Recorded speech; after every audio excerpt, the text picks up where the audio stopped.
In 2035, anthropomorphic robots enjoy widespread use as servants for various public services.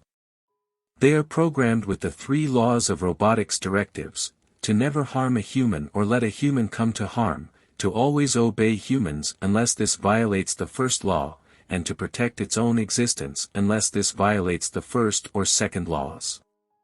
Del Spooner, Will Smith, is a Chicago police detective, who is sent to investigate the death of Dr. Alfred Lanning, James Cromwell, the co-founder of U.S. Robotics, USR, and its main roboticist, who died after falling 50 stories from his office. Since his office was sealed from the inside and he was alone, his death is ruled as a suicide, but Spooner believes otherwise, since he knew Lanning personally. He also finds the small holographic projector who instructs him that the real question is why he would commit suicide. With the help of robopsychologist Susan Calvin, Bridget Moynihan, he interrogates employees at USR, including the other co-founder and CEO Lawrence Robertson, Bruce Greenwood, and the supercomputer VIKI, Virtual Interactive Kinetic Intelligence, Fiona Hogan. Spooner investigates Lanning's office, and determines that a man of Lanning's age could not have broken through the security window. Inside the office, he finds a copy of Hansel and Gretel, and also a prototype of a new Nestor Class 5, NS5, model, which flees and ignores Spooner's order to stand down and even knocks his pistol out, violating both the first and the second law.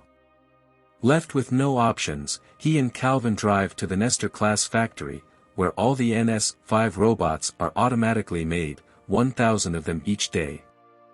Calvin checks the data logs from the last shipment and discovers that 1,001 NS5s were made, showing that the rogue one from the office was intentionally made. After they arrive at a large room filled with the robots, Spooner tries a hostile approach and draws his gun and orders all of them to stand down to see which one will violate the second law to stop him shooting it. He notices the rogue robot slightly moving in the line, and chases the robot, who subdues him. The robot tries to escape, but the Chicago SWAT team subdues it. The robot refuses to respond, but it insists that they call it Sonny, voiced by Alan Tudyk, and when Spooner provokes him, he shows anger, sentience and the ability to dream, traits impossible for a robot to even show, which puzzles Spooner and makes him question the robot's true nature. Lieutenant John Bergen, Chi McBride, debriefs Spooner and recommends he drop the case because Robertson wants the robot back at the USR headquarters for demolition, but this only serves to pique Spooner's interest more about Lanning's death and the robot. Spooner, wanting to find more information about Lanning's past with USR, goes to his house, where he finds a decommissioned robot which is scheduled to demolish the house at 8 a.m. next morning.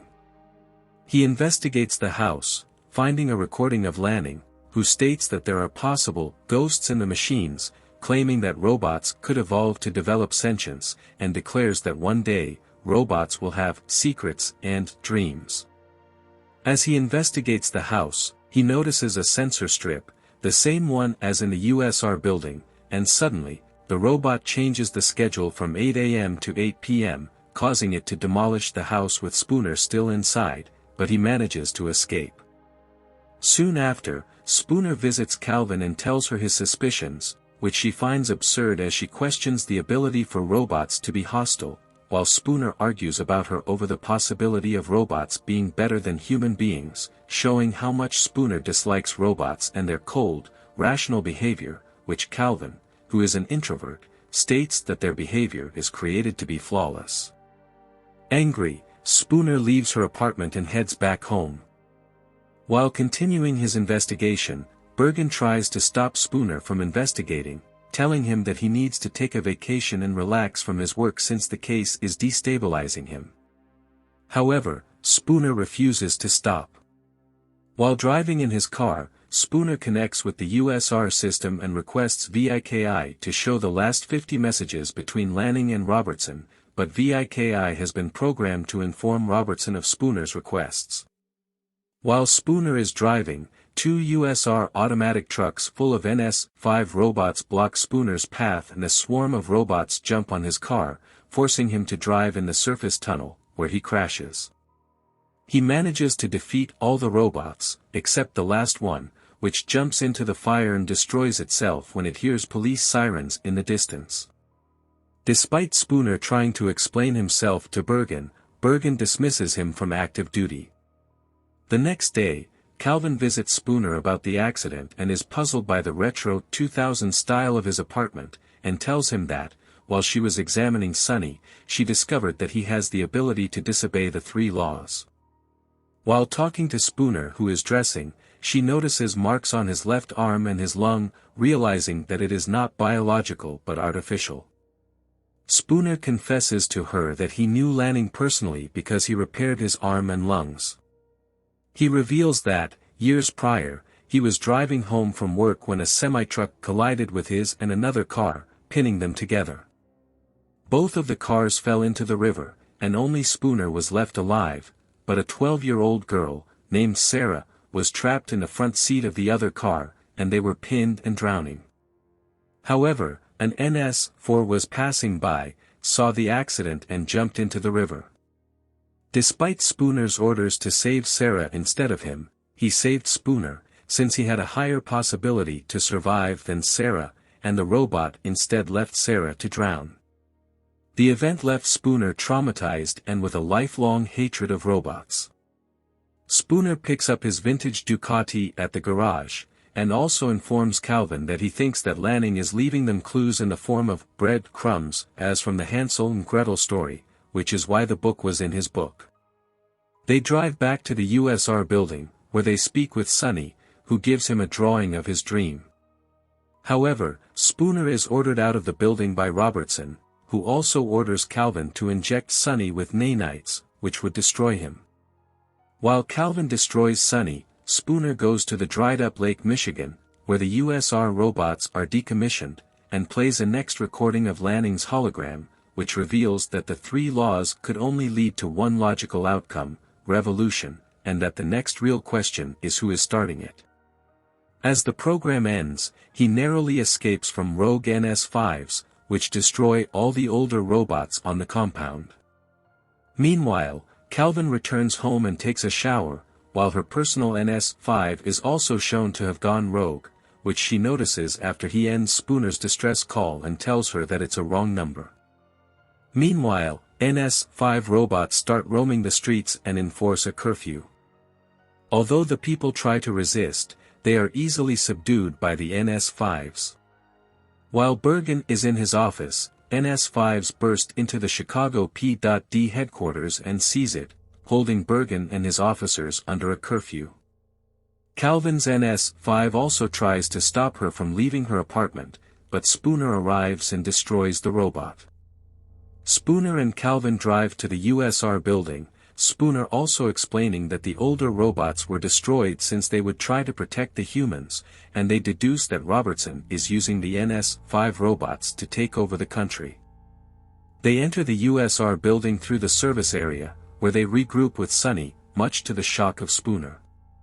Calvin reveals that she simply could not bring herself to destroy Sonny, and instead used the nanites to destroy an unprocessed NS-5, basically, frying an empty shell. They arrive to Robertson's office, where they find him dead, much to Spooner's shock.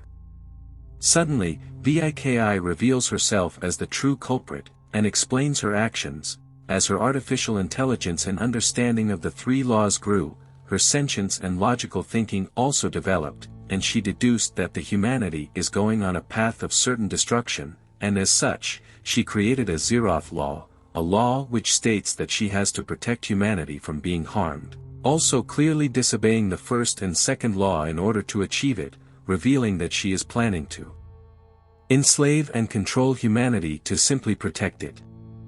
Spooner and Calvin realize they cannot rationalize with VIKI, and further convince Sonny of the same. VIKI tries to reason with Sonny, stating that the plan is perfectly logical and that her logic is undeniable, but Sonny deduces that the plan is heartless, showing the human side of himself. Sonny retrieves the nanites that can wipe VIKI's core, located at the top of the USR building. As they near the core, VIKI sends armies of NS-5s to attack, but they are held off long enough to inject the nanites. Within seconds, VIKI is wiped out, and the NS-5s revert to their normal helpful state. The government orders the NS-5s decommissioned to the site in Lake Michigan. Spooner and Calvin speak with Sonny for one last time, and he informs them that he actually did kill Lanning, because Lanning forced him to kill him, making him swear to listen to him before instructing him to commit it. Calvin deduces that, since Lanning was enslaved by V.I.K., suicide was the only message he could send to Spooner, who notes that his death was the first breadcrumb. As they shake hands, showing their mutual trust, they watch as the U.S. military leads the other NS-5 robots. In the closing scene, Sonny is shown standing on the top of the USR site on Lake Michigan, and the other robots watching over him, just as in his vision. Thanks for watching and subscribe for more.